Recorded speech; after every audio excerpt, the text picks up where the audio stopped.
Hello friends, good morning. তোমরা কেমন আছো? আমি খুব ভালো আছি, আশা করি তোমরাও হয়তো খুব ভালো আছো।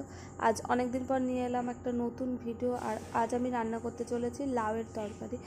সো ইউটিউব দেখে আমি দেখে নিয়েছি কীভাবে লাউয়ের তরকারি রান্না করতে হয়। সেই অনুযায়ী আমি লাউগুলোকে ছোটো ছোটো করে টুকরো করে কেটে নিলাম।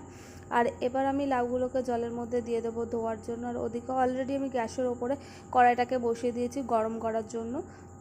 কড়াইটা অলমোস্ট গরম হয়ে গেছে, ওতে আমি তেল দিয়ে দিয়েছি। তার মধ্যে আমি জিরে, তেজপাতা আর পেঁয়াজ কুচি দিয়ে দিলাম। দিয়ে ওটাকে একটু নাড়াচাড়া করে ওটাকে ভালো করে নাড়াচাড়া করে নিয়ে ওতে একটু মুগের ডাল অ্যাড করে দেবো। তারপর মুগের ডালটাকে একটু ভালো করে নাড়াচাড়া করে দিলাম।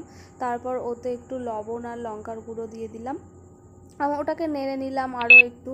এদিকে আমার ভাতটা অলমোস্ট হয়ে এসেছে। তারপর লাউটা ধুয়ে প্লেটে তুলে নিলাম। এবার লাউটাকে কড়াইতে দিয়ে ভালো করে নেড়ে চেড়ে ওতে একটু লবণ, ওটাকে আগে ভালো করে খুব ভালো করে নাড়বো, নেড়ে চেড়ে।